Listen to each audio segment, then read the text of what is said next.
pero el tiempo pasa y el ministro fracasa en dos ángulos. Uno, en plantear sus prioridades de gestión, porque en cada lugar que visita la lista de prioridades cambia, ¿no? En algunos Ujú, momentos es la infraestructura, en otros momentos es la anemia, en otros momentos es la conectividad, los papelitos y la lista va aumentando. Y en segundo lugar, lo más preocupante es que de las 9 designaciones que él ha hecho para acompañarse, revelan no cambio, sino continuidad. Claro, la sobreexposición sin contenido termina siendo un juego artificial. La exposición sin agenda política termina siendo eso, un show mediático. Él está siendo testigo de los problemas acumulados, pero también está sintiendo, ya no en el papel que él tiene que firmar, sino en la vida cotidiana, el enorme problema que tenemos en el sistema de salud. Y dentro de poco, las cámaras y los micrófonos le preguntarán, ya no sobre los papelitos, mm. sino, señor ministro, ¿cuánto ha sido la ejecución presupuestal? ¿Cómo han sido cubiertas las colas? ¿Qué ha cambiado en el sistema logístico? Medicamentos, etcétera. Y cuando se le puso el micrófono, le dijo, ¿qué va a hacer con la epidemia de sarampión? ¿O qué va a hacer con la epidemia de toferina? Está controlado, absolutamente controlado, no hay que declarar ninguna Mm. emergencia. La Y toferina algo que se hoy desbordó está después. en Sí. todo el país. Algo que empezó en Loreto y que pudo ser controlado ahí, está en todo el país. Y el viceministro de Salud Pública, responsable de esa situación, se encuentra hasta el día de hoy en funciones. Mm. Ese mismo viceministro de Salud Pública que ha dejado al país sin un plan de respuesta del sector salud al fenómeno del niño. Para hablar sobre esto y los retos que enfrenta el sector salud, está conectado con nosotros esta tarde Víctor Zamora, quien es ex ministro de Salud, médico y máster en gestión y políticas de salud. Doctor Zamora, ¿cómo está? Muy buenas tardes. Gracias por estar en Fuerte y Claro. Buenas tardes, Manuela. Muchísimas gracias por atenderme en tu espacio. Bien, doctor, usted ya había hablado a través de una serie de columnas y opiniones que había hecho en espacios públicos sobre su preocupación en cuanto a la importancia que le estaba dando Keiko Fujimori y su gabinete a la salud. Usted dijo que de los 7 objetivos nacionales que se habían mencionado en el discurso, la salud estaba subordinada.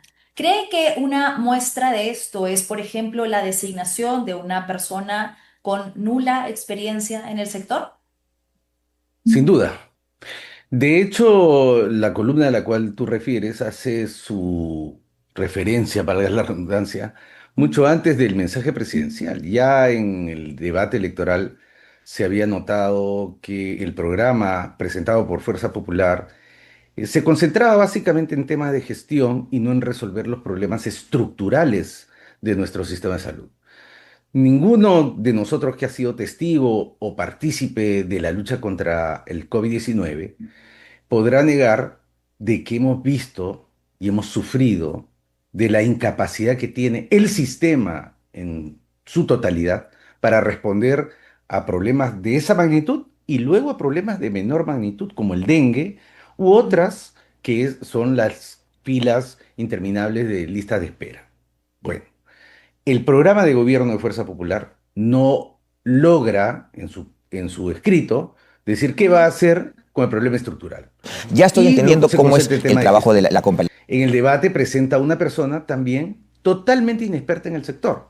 Lo recordarán ustedes perfectamente. Recoba. El doctor Recoba, que además tenía conflicto de intereses con la industria alimentaria de productos lácteos reemplazantes de la leche materna. Ujú. Posteriormente, en el mensaje presidencial, el tema de salud se reduce a anemia, algo de cuidados del adulto mayor y pare de contar. Mm. Entonces uno esperaba de que las líneas transversales pudieran resultar en beneficio para la salud. Pero ciertamente el diagnóstico es que la salud desapareció de la agenda de prioridades. Y luego se revela ya cuando nombra su gabinete y pone una persona que tiene mucha capacidad política, y eso no se ha destacado por sus Ujú. antecedentes como personero, no solamente de Fuerza Popular, sino de PPK, candidato. Es una persona acostumbrada al entorno político, acostumbrada a tomar, creo yo, decisiones complejas, políticas y de gestión privada, pero que desconoce el sector. Entonces, tratando de darle el beneficio de la duda, dijimos, bueno, ojalá que se cubra ese ángulo con personas con experiencia, conocimiento y capacidad. Y Mm, hasta ahora estamos esperando, Manuela. El mm, ministro ha visitado establecimientos para revelarnos algo que ya nosotros sabíamos, pero que seguramente él desconocía. Qué bueno que visite y que conozca y que sienta la precariedad del sistema. Y qué bueno que sus visitas permitan que tú y yo tengamos esta discusión, como se está discutiendo en este momento, qué hacer con la salud. Pero claro. el tiempo pasa y el ministro fracasa en dos ángulos. Uno, en plantear sus prioridades de gestión, porque en cada lugar que visita la lista de prioridades cambia, ¿no? En algunos Ujú, momentos es la infraestructura, en otros momentos es la anemia, en otros momentos es la conectividad, los papelitos y la lista va aumentando. Y en segundo lugar, lo más preocupante es que de las 9 designaciones que él ha hecho para acompañarse, revelan no cambio, sino continuidad. Continuidad sí, que es contradictorio precisamente. con lo que él dice. Estoy recibiendo un sector destruido, la responsabilidad es de los que me preceden, pero nombro a aquellos que están dando. Sí, Claro, precisamente de eso también hablaba usted, ¿no? Expresaba su preocupación sobre la ausencia de viceministros.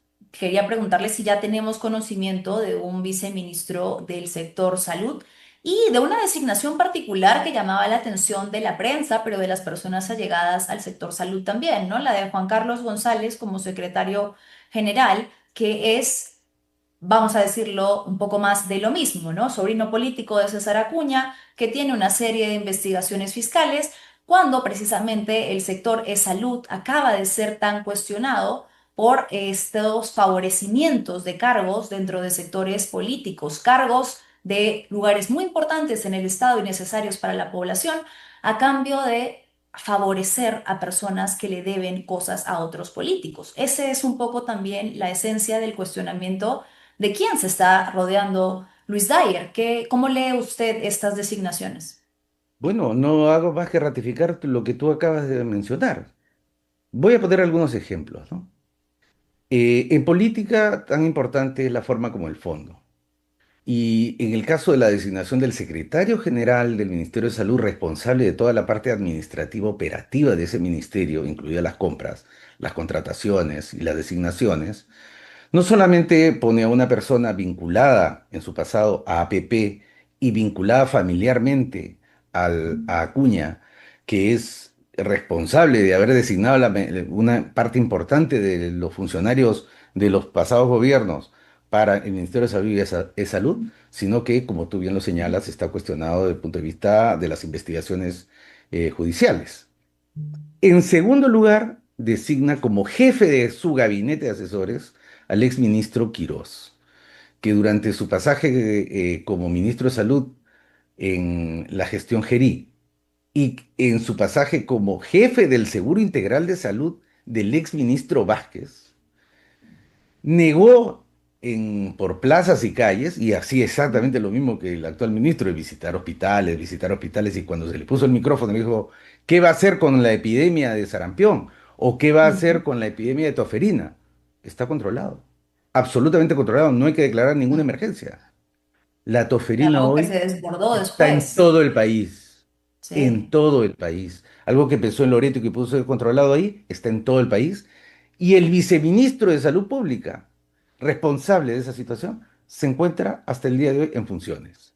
Mm. Ese mismo viceministro de Salud Pública que ha dejado al país sin un plan de respuesta del sector salud al fenómeno del niño.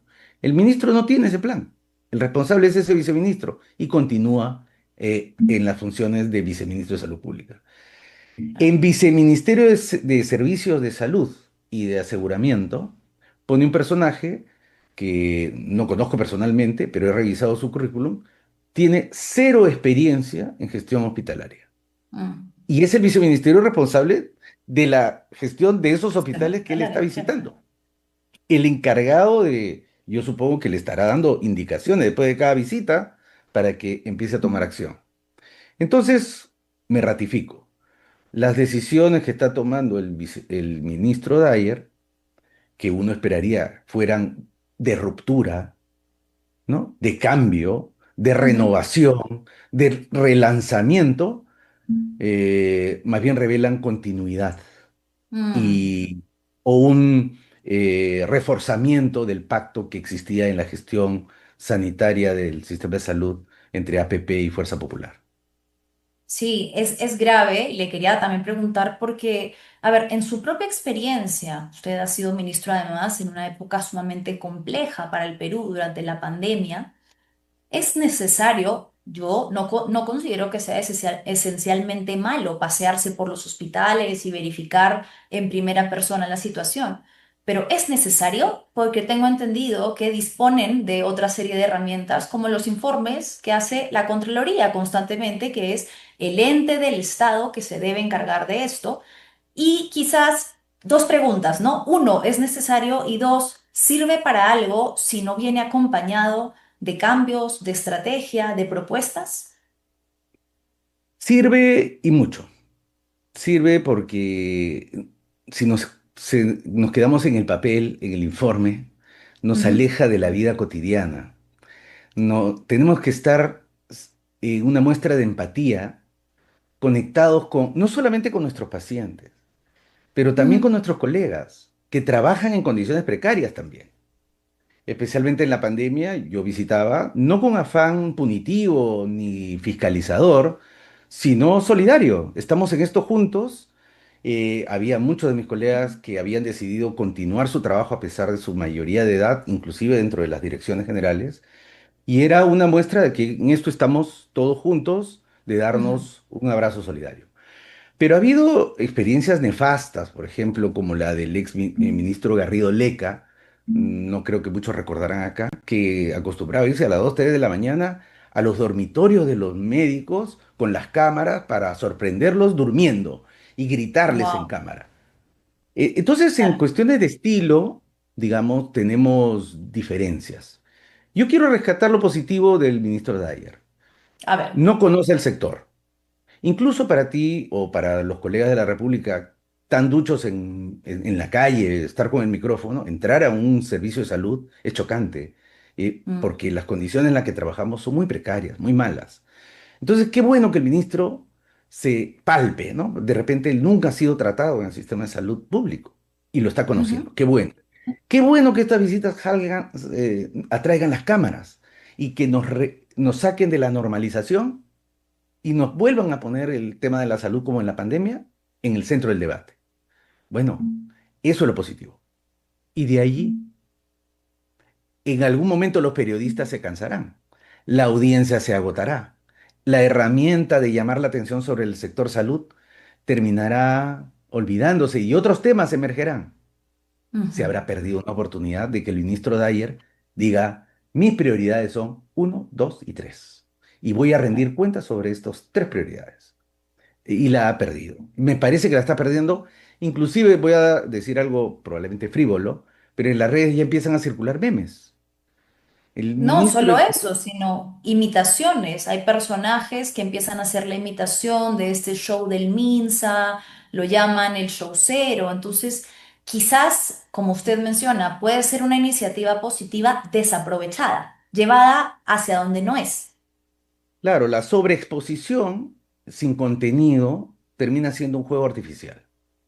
La exposición sin agenda política termina siendo eso, un show mediático. Mm, Espero que no lo sea. Espero que esto sirva al ministro de ver el tamaño de la responsabilidad que él está asumiendo. Él está siendo testigo de los problemas acumulados, pero también está sintiendo, ya no en el papel que él tiene que firmar, sino en la vida cotidiana, el enorme problema que tenemos en el sistema de salud. Y dentro de poco, las cámaras y los micrófonos le preguntarán, ya no sobre los papelitos, mm. sino, señor ministro, ¿cuánto ha sido la ejecución presupuestal? ¿Cómo han sido cubiertas las colas? ¿Qué ha cambiado en el sistema logístico? Medicamentos, etcétera. Y no creo que se esté cubriendo bien en el área ejecutiva por las razones que ya te he mencionado. Claro, sobre todo si Espero no se equivocarme, rodea. por supuesto, ¿no? Esperamos todos, porque el sector salud necesita de personas profesionales y de técnicos. Si quizás el señor Dyer no lo es, bien podría beneficiarse de reunir a personas que sí lo sean, que lo aconsejen de manera positiva, pero lamentablemente no parece ser eso lo que estamos viendo. Y si me permites, a través tuyo, un Sí, por consejo, favor. en el propio gabinete tienen el ministro de Economía un ejemplo a seguir. Sin tanto show mediático, el ministro de Economía ha salido en una conferencia de prensa y ha aclarado, ¿no? Ha presentado al país cuáles son las prioridades, cuáles van a ser sus sanciones. El equipo que lo acompaña, creo que nadie ha puesto una sola duda sobre la capacidad técnica de ese De todo. equipo que acompaña al ministro, a pesar de que el ministro es conocedor del tema, no como el ministro de Ujú. Salud. Entonces, bien haría, creo, el señor Dyer, recibir consejo del equipo de economía y presentarle algo similar al país en temas de salud. Y con esto no quiero relevar de la responsabilidad al señor Cheput, del ministro del Trabajo responsable de salud, que ha retirado la confianza al presidente ejecutivo, ha puesto a su viceministra y no ha logrado identificar todavía el reemplazante del presidente ejecutivo de salud, responsable de la salud de una Claro. tercera parte del país. Entonces, los dos ministros, el de Trabajo y el de Salud, a hablar juntos y a dar mensajes esperanzadores para nosotros y para el país, ¿no? Lo necesitamos mucho, sobre todo ahora que se viene un fenómeno del niño impactante y que además ya tenemos muchas deficiencias en nuestro sistema. Muchísimas gracias por su tiempo, doctor Zamora. No, muchísimas gracias a ti, Manuela. Hasta otra oportunidad. Gracias.